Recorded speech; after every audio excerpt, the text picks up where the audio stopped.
Mesdames et messieurs, nous considérons souvent la solitude comme un état de vide, un néant à craindre, une condition à éviter. Pourtant, dans cette société pleine de bruit, de distractions et de connexions incessantes, il existe un pouvoir dans la solitude que beaucoup ne parviennent pas à reconnaître. Je me tiens devant vous aujourd'hui pour vous dire qu'être seul n'est pas une faiblesse, c'est une force, un outil et une porte vers la transformation. Dans les moments où nous sommes seuls, nous avons l'opportunité de découvrir notre véritable moi, loin du bruit du monde. Nous ne sommes plus influencés par les opinions des autres ou les pressions de la société. C'est dans la solitude que nous pouvons nous connecter à notre voix intérieure, à notre cœur et à notre esprit.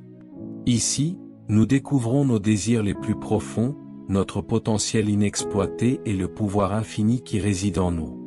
Nous parlons souvent de croissance personnelle, mais la véritable croissance vient dans le calme de la solitude. Pensée Y, chaque grande idée, chaque percée, chaque moment de découverte de soi commence lorsque nous choisissons d'être calmes, d'écouter les murmures de nos pensées et de nous faire suffisamment confiance pour explorer nos rêves. C'est dans le silence que nous trouvons la clarté que nous cherchons et la créativité dont nous avons envie. Être seul favorise l'indépendance. Cela nous oblige à compter sur nous-mêmes, à prendre des décisions et à relever les défis de la vie avec nos propres capacités. Cela nous enseigne la résilience, le courage et la force de faire face à l'adversité sans avoir besoin de la validation des autres. Dans le calme de notre solitude, nous apprenons que nous sommes suffisants, que nous n'avons pas besoin d'une approbation externe pour être dignes ou pour avancer dans la vie. Seuls, nous avons la liberté de nous défaire des masques que nous portons pour les autres. Nous sommes libérés du poids des attentes, libres de définir notre propre identité et de tracer notre propre chemin. C'est un espace sacré où nous pouvons redécouvrir qui nous sommes vraiment, libérés des distractions et des distorsions du monde qui nous entoure. Le pouvoir de la solitude ne consiste pas seulement à trouver la paix ou l'évasion, il s'agit d'autonomisation. Il s'agit de prendre le temps de réfléchir à nos expériences, d'apprendre de notre passé et de devenir plus forts à chaque pas que nous faisons.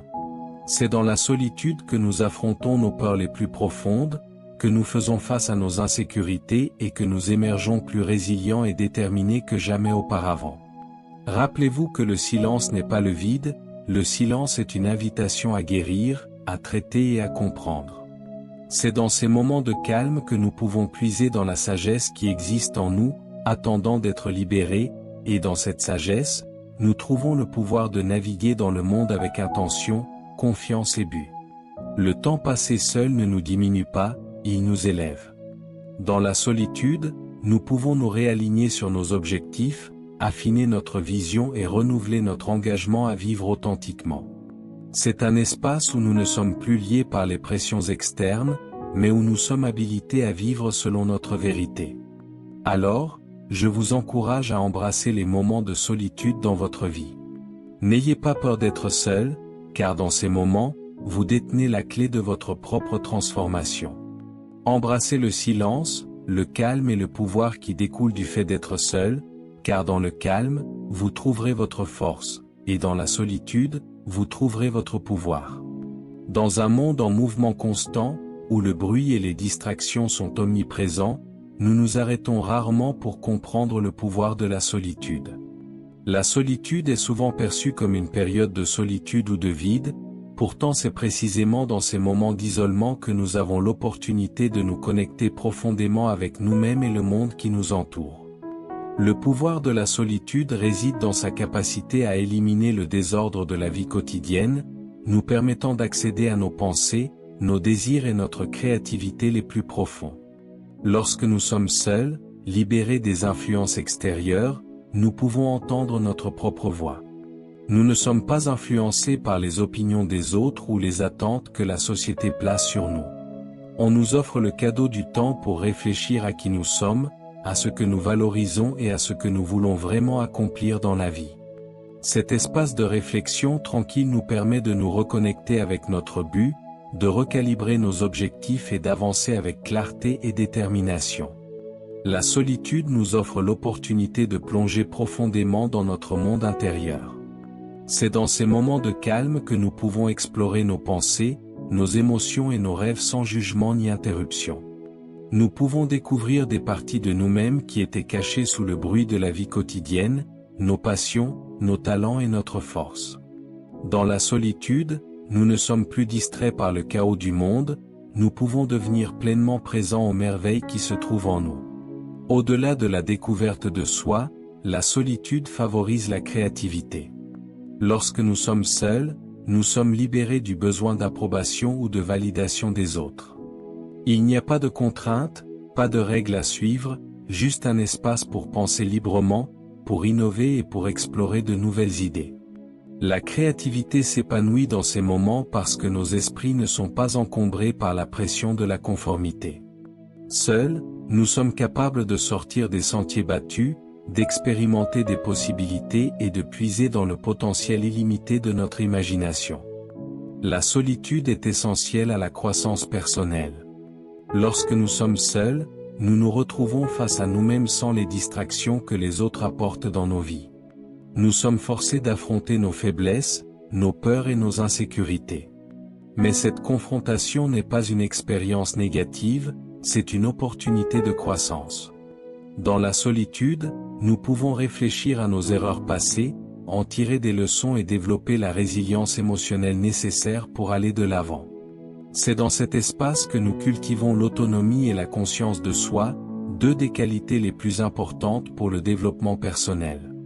Le pouvoir de la solitude réside également dans la façon dont elle nous permet de prendre du recul et de gagner en perspective.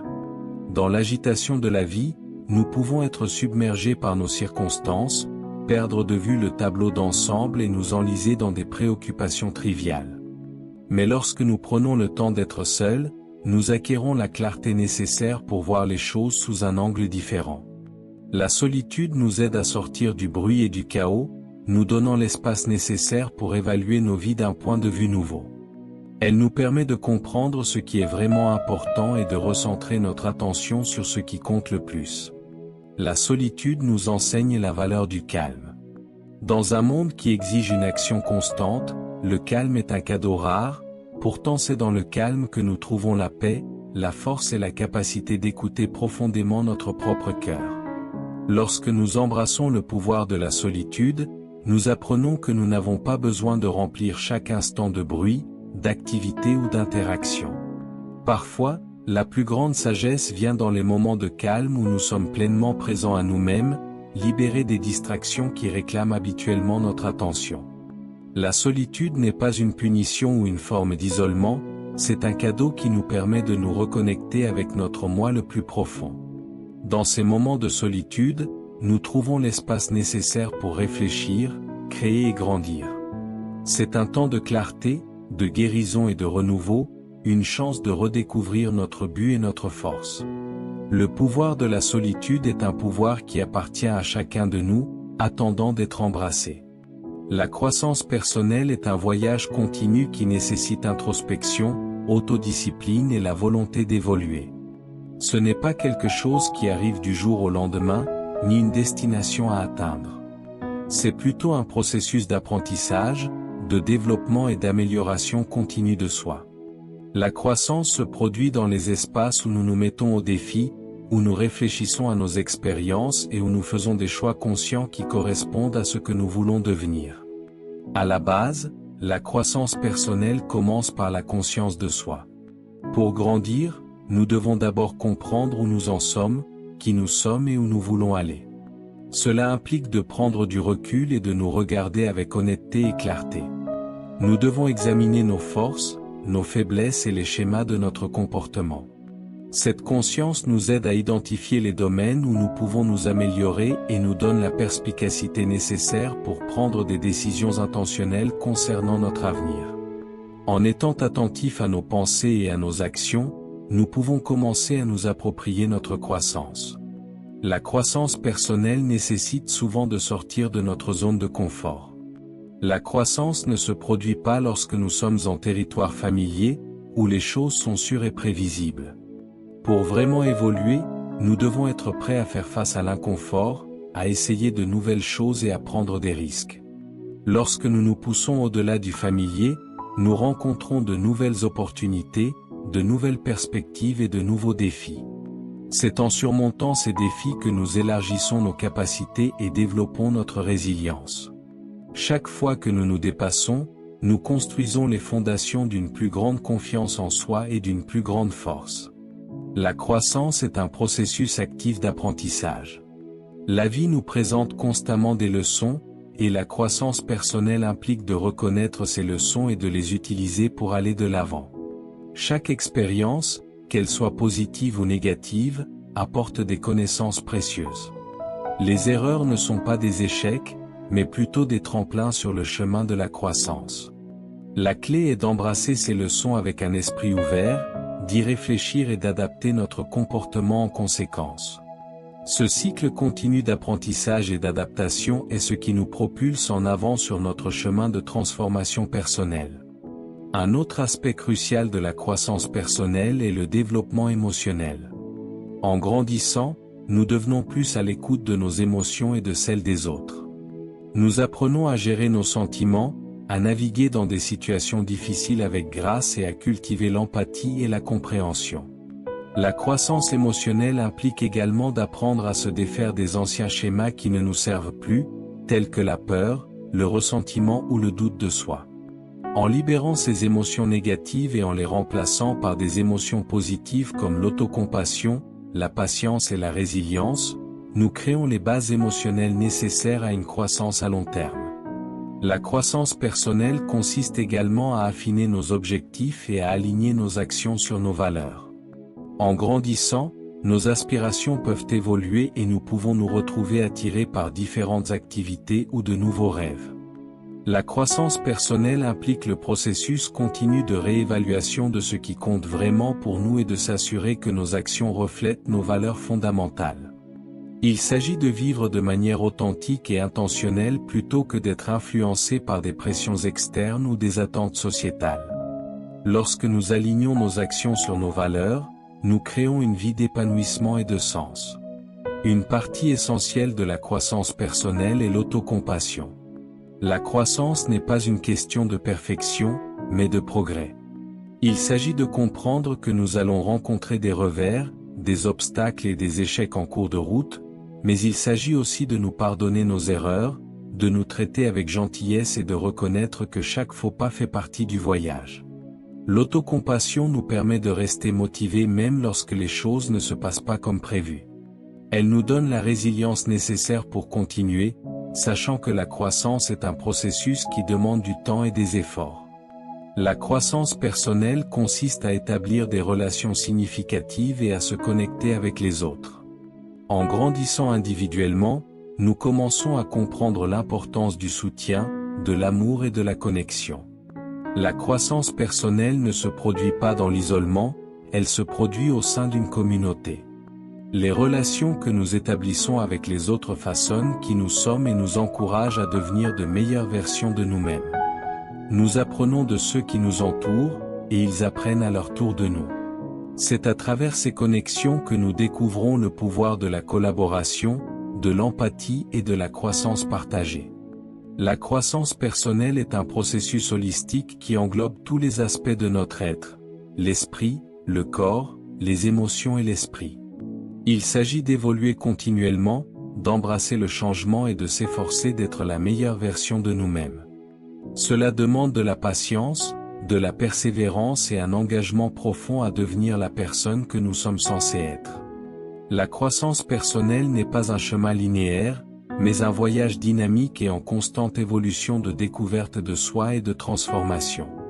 C'est un processus puissant et enrichissant qui nous façonne en des individus capables d'atteindre la grandeur et de vivre authentiquement. L'autonomie est le fondement de la force et de l'indépendance personnelle. C'est la capacité de se faire confiance, d'avoir confiance en ses propres capacités et de prendre la responsabilité de sa propre vie.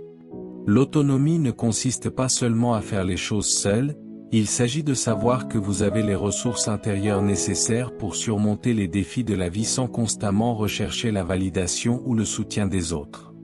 Il s'agit de réaliser que votre pouvoir réside en vous et que c'est vous qui devez prendre des décisions, résoudre des problèmes et créer l'avenir que vous désirez. À la base, l'autonomie commence par la confiance en soi.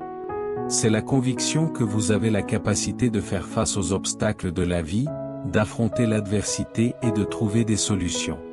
Se faire confiance signifie avoir confiance en son jugement, ses compétences et ses instincts. Lorsque vous vous faites confiance, vous cessez de remettre vos décisions en question et vous cessez de chercher l'approbation des autres. Vous comprenez que vos choix vous appartiennent et que vous êtes capable de surmonter les hauts et les bas de la vie avec résilience et sagesse. Cette confiance se construit au fil du temps grâce à l'expérience et à la réflexion, et elle provient du fait de vous prouver constamment que vous êtes capable et fort. Être autonome signifie assumer pleinement la responsabilité de ses actions, de ses circonstances et de ses résultats. Au lieu de blâmer les autres ou des situations extérieures pour vos difficultés, vous acceptez la responsabilité de votre vie. Vous reconnaissez que les choix que vous faites aujourd'hui façonneront votre avenir et que vous avez le pouvoir d'influencer votre chemin. Lorsque vous assumez vos responsabilités, vous ne vous sentez plus victime des circonstances, vous devenez l'architecte de votre propre destin, capable de créer la vie que vous souhaitez grâce aux décisions que vous prenez et aux actions que vous entreprenez. L'autonomie implique également de cultiver des compétences en résolution de problèmes. La vie est pleine de défis et il est facile de se sentir dépassé lorsque les choses ne se passent pas comme prévu. Cependant, une personne autonome considère les problèmes comme des opportunités de croissance et d'apprentissage.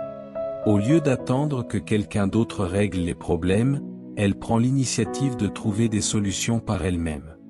Elle aborde les défis avec curiosité et détermination, sachant qu'elle est capable de trouver des solutions. Cet état d'esprit encourage la créativité, l'ingéniosité et une approche proactive de la vie. L'autonomie est profondément liée à l'indépendance émotionnelle. Il s'agit d'apprendre à gérer ses émotions plutôt que de dépendre des autres pour se calmer ou se faire valider. Lorsque vous êtes émotionnellement autonome, vous ne dépendez plus de l'approbation, de l'affection ou de l'attention des autres pour vous sentir en sécurité ou digne. Vous comprenez que votre valeur personnelle vient de l'intérieur et que vous n'avez pas besoin de la chercher à l'extérieur de vous. Cette indépendance émotionnelle vous permet de gérer des situations difficiles avec calme et clarté, sans être influencé par les émotions des autres ou par la turbulence des circonstances extérieures. Un autre aspect clé de l'autonomie est la capacité d'être bien dans sa propre compagnie. Une personne autonome est à l'aise d'être seule, non pas parce qu'elle est isolée ou seule, mais parce qu'elle sait comment apprécier sa propre présence. Elle est en paix avec elle-même et n'a pas besoin d'une compagnie constante pour se sentir épanouie. Cette capacité d'être seule permet une introspection profonde, une réflexion personnelle et une croissance personnelle. Elle vous permet de vous connecter avec vos propres pensées, désirs et objectifs, et de tracer un chemin qui vous est propre. L'autonomie consiste également à se fixer des objectifs et à travailler à les atteindre avec discipline et persévérance. Il s'agit de comprendre que c'est vous qui devez fournir l'effort, le temps et l'énergie nécessaires pour réaliser vos rêves. Vous n'attendez pas que quelqu'un d'autre vous donne la permission et vous ne comptez pas sur les autres pour vous motiver. Vous assumez pleinement la responsabilité de vos progrès et vous continuez à avancer même lorsque des obstacles se présentent. La force de persister face aux défis et le courage de continuer à avancer vers vos objectifs, même lorsque le chemin devient difficile, sont les marques de l'autonomie. L'autonomie ne consiste pas à être indépendant dans tous les sens du terme. Bien qu'il soit important de se faire confiance et de prendre la responsabilité de sa propre vie, l'autonomie signifie également savoir quand demander de l'aide si nécessaire. Il s'agit de reconnaître que, bien que vous soyez capable, vous n'avez pas à tout faire seul. Il y a de la force à savoir quand demander de l'aide, à collaborer ou à rechercher des conseils. La véritable autonomie est équilibrée par l'humilité et la compréhension que parfois, les autres peuvent apporter le soutien, la perspective ou l'expertise que vous n'avez peut-être pas par vous-même. Il s'agit d'être ingénieux et de savoir comment exploiter vos propres forces ainsi que les forces des autres lorsque cela est approprié. Au cœur de l'autonomie se trouve la réalisation que vous êtes le facteur le plus important dans le voyage de votre vie. Vous avez la capacité de façonner votre propre destin, de créer votre propre succès et de trouver votre propre bonheur. Lorsque vous embrassez l'autonomie, vous êtes habilité à prendre le contrôle de votre vie. Vous cessez d'attendre que les circonstances changent ou que les autres changent pour vous. Au lieu de cela, vous vous concentrez sur ce que vous pouvez contrôler, vos propres actions, votre état d'esprit et votre attitude. Ce faisant, vous libérez votre véritable potentiel. Être autonome ne consiste pas à rejeter les autres ou à faire cavalier seul à tout prix. Il s'agit de tenir bon dans votre propre pouvoir et de réaliser que vous êtes pleinement capable de faire face à tout ce que la vie vous réserve. La clarté de pensée est la capacité de penser clairement, logiquement et avec un but. Elle nous permet de comprendre nos propres désirs, objectifs et défis, et de prendre des décisions qui correspondent à nos véritables intentions. Dans un monde rempli de distractions, de bruit et de stimulation constante, la clarté de pensée est une denrée rare et précieuse. C'est le calme de l'esprit qui nous permet de discerner ce qui est vraiment important, de voir les choses telles qu'elles sont et de faire des choix avec conviction et confiance. Lorsque nous avons la clarté de pensée, nous pouvons identifier les problèmes fondamentaux qui doivent être résolus sans être obscurcis par des détails inutiles ou des influences extérieures. Nous sommes capables de ramener des situations complexes à leur essence et de reconnaître les vérités sous-jacentes. Cela nous permet de prendre des décisions éclairées qui ne sont pas basées sur l'impulsion ou l'émotion, mais sur une considération attentive et une pensée rationnelle. La clarté de pensée est la boussole qui nous guide à travers les défis de la vie, nous aidant à surmonter les obstacles avec un sens clair de la direction et du but. Le processus d'acquisition de la clarté commence par le calme de l'esprit. Dans le monde trépidant d'aujourd'hui, il est facile d'être submergé par le volume considérable d'informations et de stimuli que nous rencontrons quotidiennement. Nos pensées deviennent souvent dispersées, sautant d'une chose à l'autre, nous empêchant de nous concentrer sur ce qui compte vraiment. Pour gagner en clarté, nous devons apprendre à ralentir, à calmer le bruit et à créer un espace pour que nos pensées se posent. Cela peut se faire par des pratiques comme la méditation, la pleine conscience ou simplement en prenant le temps d'une réflexion tranquille. En nous permettant de faire une pause et de centrer nos pensées, nous créons l'environnement mental nécessaire à l'émergence de la clarté. La clarté de pensée nécessite également la capacité de séparer les faits des émotions. Les émotions peuvent souvent obscurcir notre jugement, nous amenant à prendre des décisions basées sur la peur, la colère ou l'insécurité. Bien que les émotions soient importantes et ne doivent pas être ignorées, elles peuvent parfois interférer avec notre capacité à penser clairement. Lorsque nous sommes chargés émotionnellement, nous pouvons réagir impulsivement ou prendre des décisions que nous regrettons plus tard. Pour acquérir de la clarté, nous devons apprendre à reconnaître nos émotions sans les laisser dicter nos pensées et nos actions. En pratiquant l'intelligence émotionnelle et la conscience de soi, nous pouvons reconnaître quand nos émotions influencent nos pensées et prendre du recul pour retrouver une perspective plus rationnelle. Un autre aspect de la clarté est la capacité de se concentrer. Dans un monde de distractions constantes, il peut être difficile de maintenir une attention soutenue sur une seule chose, qu'il s'agisse du bourdonnement de nos téléphones, des exigences du travail ou des pressions des médias sociaux. Les distractions sont partout. Cependant, la clarté de pensée nécessite la discipline de bloquer les distractions et de diriger notre attention vers ce qui est important. Cela signifie apprendre à établir des priorités, à se concentrer sur une tâche à la fois et à résister à l'envie de faire plusieurs choses à la fois. En cultivant la capacité de concentration, nous nous permettons de penser profondément et de manière critique, ce qui conduit à une plus grande clarté et à une meilleure compréhension. La clarté de pensée implique également la capacité de filtrer les informations inutiles. Nous vivons à l'ère de la surcharge d'informations, où nous sommes constamment bombardés de données, d'opinions et de stimuli. Afin de penser clairement, nous devons apprendre à distinguer ce qui est important de ce qui ne l'est pas. Cela implique d'être sélectif quant aux informations que nous consommons et aux personnes que nous écoutons. Lorsque nous sommes capables de nous concentrer sur les éléments clés d'information qui comptent vraiment, nous pouvons prendre des décisions plus éclairées et éviter de nous perdre dans le bruit. La clarté de pensée ne consiste pas seulement à acquérir une compréhension des situations extérieures, mais aussi à connaître nos valeurs, nos objectifs et nos désirs afin de pouvoir prendre des décisions qui correspondent à notre véritable moi. Lorsque nous avons une clarté sur qui nous sommes et sur ce que nous voulons, nous sommes capables de filtrer les influences extérieures qui pourraient nous égarer.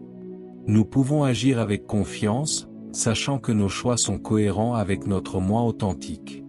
Cette clarté intérieure nous permet de vivre avec un but et une direction, plutôt que d'être emportés par les courants de la vie. Acquérir la clarté de pensée demande également de la patience et de la pratique. Ce n'est pas quelque chose qui vient facilement ou automatiquement. L'esprit peut être facilement distrait, et il faut du temps et des efforts pour développer la discipline nécessaire pour penser clairement. Comme toute compétence, la clarté de pensée s'améliore avec une pratique et une autoréflexion constante. Au fil du temps, à mesure que nous cultivons la capacité de vider notre esprit, de concentrer notre attention et de discerner ce qui est vraiment important, notre capacité à penser clairement devient plus naturelle et sans effort. La clarté de pensée est un outil puissant qui nous permet de prendre de meilleures décisions, de résoudre des problèmes plus efficacement et de naviguer dans la vie avec un sens du but et de la direction. Elle nous libère de la confusion et du sentiment de dépassement qui accompagnent souvent les situations complexes et nous aide à voir la vérité avec une plus grande précision. Lorsque nous atteignons la clarté de pensée, nous libérons le pouvoir de créer la vie que nous voulons, de poursuivre nos objectifs avec confiance et de vivre en accord avec nos valeurs et nos désirs les plus profonds. La liberté des attentes externes est la capacité de vivre sa vie selon ses propres valeurs, croyances et désirs, sans être accablé par ce que les autres pensent ou attendent de vous. C'est la liberté de tracer son propre chemin, de prendre des décisions en fonction de sa boussole intérieure plutôt que de rechercher la validation ou l'approbation du monde extérieur. Dans une société où les pressions et les normes sociales dictent souvent comment nous devrions paraître, agir ou réussir, cette liberté est un état rare et puissant. Elle vous permet de vous éloigner du bruit et du désordre des influences extérieures et de vous concentrer sur une vie authentique et fidèle à vous-même. Dès notre plus jeune âge, on nous apprend souvent à nous conformer aux normes sociétales, à répondre aux attentes de nos parents, de nos professeurs, de nos pairs et même d'étrangers. On nous dit à quoi ressemble le succès, quels comportements sont acceptables et comment nous devrions vivre nos vies. Au fil du temps, ces attentes externes peuvent s'ancrer profondément dans nos esprits, façonnant nos choix et nos actions d'une manière qui peut ne pas correspondre à notre véritable moi. Nous pouvons nous retrouver à poursuivre des carrières, des relations ou des modes de vie que d'autres jugent réussis, mais qui nous laissent un sentiment d'insatisfaction et de déconnexion de nos désirs authentiques. La pression de répondre à ces normes externes peut créer du stress, de l'anxiété et de la confusion, rendant difficile de savoir ce que nous voulons vraiment ou qui nous sommes vraiment. Pour faire l'expérience de la liberté des attentes externes, nous devons d'abord développer le courage de nous libérer du scénario social qui a été écrit pour nous. Cela signifie remettre en question les croyances et les normes qui ont façonné nos vies et défier les hypothèses que les autres peuvent avoir sur ce que nous devrions faire, accomplir ou devenir. Cela implique de reconnaître que nous avons le pouvoir de définir notre propre chemin et que nous ne sommes pas obligés de suivre l'idée que quelqu'un d'autre se fait du succès ou du bonheur. Ce processus peut être intimidant, car il nous oblige à affronter la peur du jugement, du rejet ou de l'échec, mais c'est à travers ce processus de découverte de soi et d'autonomisation que nous commençons à reprendre notre autonomie et à embrasser la liberté de vivre notre vie selon nos propres conditions. Vivre libéré des attentes externes nécessite également un changement d'état d'esprit. Il s'agit de se défaire du besoin constant de validation des autres et d'embrasser la conviction que notre valeur n'est pas définie par l'approbation ou la désapprobation des autres. Lorsque nous cessons de rechercher la validation externe, nous sommes capables de développer un sentiment de valeur personnelle plus solide et inébranlable, qui ne dépend pas de la façon dont les autres nous perçoivent. Nous cessons de mesurer notre valeur en fonction de comparaisons, de j'aime ou de récompenses, et nous commençons à reconnaître notre propre valeur intrinsèque, indépendamment de l'opinion extérieure. Cette liberté nous permet de poursuivre ce qui compte vraiment pour nous, sans être influencés par les opinions des autres. Nous pouvons choisir des carrières qui correspondent à nos passions, des relations qui nourrissent nos âmes et des modes de vie qui nous apportent la paix et le contentement, non pas parce qu'ils correspondent à la définition du succès de quelqu'un d'autre, mais parce qu'ils résonnent profondément avec qui nous sommes. Il s'agit de créer une vie qui reflète nos propres valeurs, désirs et aspirations, plutôt que de simplement répondre aux attentes placées sur nous par la société, la famille ou les amis. Lorsque nous nous libérons du poids des attentes externes, nous gagnons le courage d'être authentiques. Nous cessons de prétendre être quelque chose que nous ne sommes pas ou d'essayer de nous conformer à des moules qui ne correspondent pas à qui nous sommes vraiment. Nous embrassons nos particularités, nos imperfections et notre individualité, et nous cessons de nous excuser d'être différents. La liberté des attentes externes nous permet d'embrasser pleinement notre unicité et de nous exprimer sans crainte du jugement. Ce n'est que lorsque nous vivons authentiquement que nous pouvons faire l'expérience d'un véritable épanouissement et d'une véritable joie. Vivre libéré des attentes externes ouvre également la voie à la créativité et à l'innovation. Lorsque nous ne sommes pas liés par les règles et les limitations imposées par les autres, nous sommes libres d'explorer de nouvelles idées, de prendre des risques et de suivre des chemins non conventionnels. Cette liberté favorise un environnement dans lequel nous pouvons penser par nous-mêmes, prendre des décisions audacieuses et créer quelque chose d'original. La pression de se conformer étouffe la créativité et limite le potentiel, mais lorsque nous nous débarrassons de ces contraintes, nous libérons la capacité de créer et d'innover d'une manière que nous n'aurions jamais cru possible. La liberté des attentes externes permet une plus grande croissance personnelle. Lorsque nous cessons de vivre selon les dictats des autres, nous devenons plus à l'écoute de nos propres besoins, désirs et objectifs. Nous sommes capables d'explorer qui nous sommes vraiment, ce que nous voulons accomplir et ce qui nous apporte de la joie, sans être influencés par le bruit des demandes externes. Cette conscience de soi est la clé du développement personnel, car elle nous permet de faire des choix qui correspondent à notre moi authentique et de grandir d'une manière significative et épanouissante.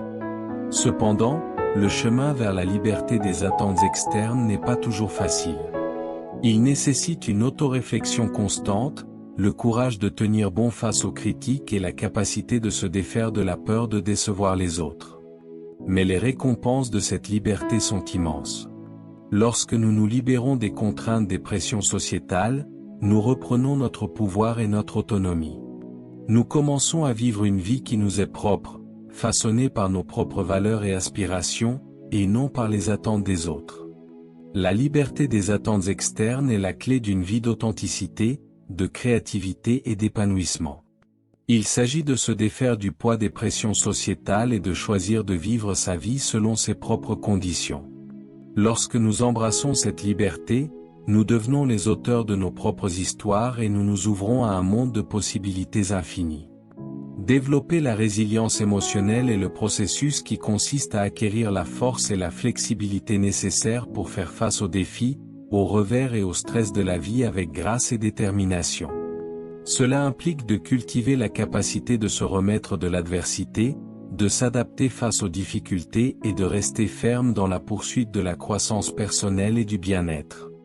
La résilience émotionnelle ne consiste pas à éviter les émotions difficiles ou à faire semblant que les défis n'existent pas, mais plutôt à apprendre à gérer ses émotions avec conscience et contrôle, et à utiliser l'adversité comme une opportunité de croissance.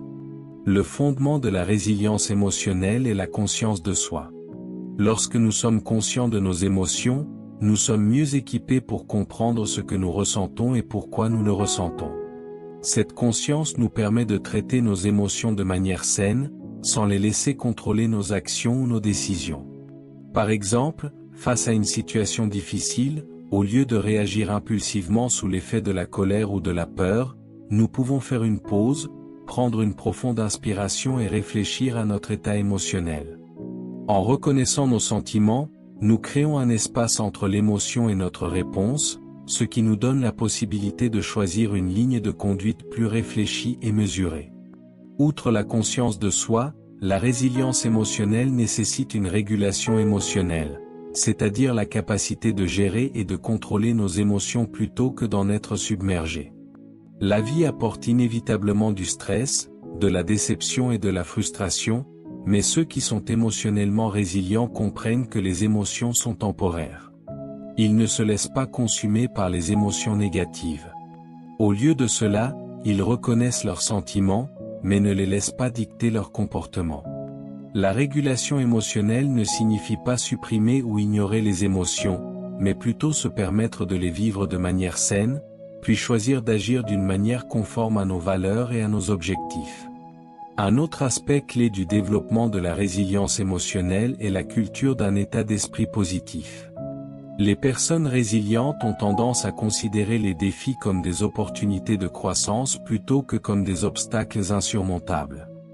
Elles ont un état d'esprit qui embrasse l'idée que les revers ne sont pas des échecs, mais des leçons précieuses sur le chemin du développement personnel. Cet état d'esprit leur permet d'aborder les défis de la vie avec optimisme et persévérance, en croyant qu'elles ont la capacité de surmonter toute difficulté. Face à l'adversité, elles se concentrent sur ce qui peut être appris de l'expérience plutôt que de s'attarder sur les aspects négatifs. En recadrant l'adversité comme une chance de grandir, les personnes émotionnellement résilientes sont capables de maintenir l'espoir et de rester motivées même dans les circonstances les plus difficiles. Les systèmes de soutien jouent également un rôle crucial dans la résilience émotionnelle. Bien que la résilience émotionnelle consiste à développer la force intérieure nécessaire pour faire face aux défis, cela ne signifie pas que nous devons tout faire seuls. Établir des relations solides et de soutien avec des amis, de la famille et des collègues peut nous apporter le soutien émotionnel dont nous avons besoin pour traverser les moments difficiles. Avoir un réseau de personnes qui nous écoutent, font preuve d'empathie et nous encouragent peut faire une énorme différence lorsque nous sommes en difficulté. La résilience émotionnelle ne consiste pas à être complètement indépendant, mais à savoir quand s'appuyer sur les autres pour obtenir du soutien et à comprendre que demander de l'aide est un signe de force, pas de faiblesse. Les soins personnels sont également un élément essentiel de la résilience émotionnelle. Lorsque nous prenons soin de notre santé physique, mentale et émotionnelle, nous sommes mieux équipés pour gérer le stress et l'adversité. L'exercice régulier, une alimentation saine, un repos suffisant et la relaxation contribuent tous au bien-être émotionnel. Lorsque nous sommes physiquement et mentalement bien, nous avons l'énergie et la clarté nécessaires pour faire face aux défis de manière plus efficace. Des pratiques telles que la méditation et la pleine conscience peuvent également améliorer notre capacité à rester ancré et à gérer le stress.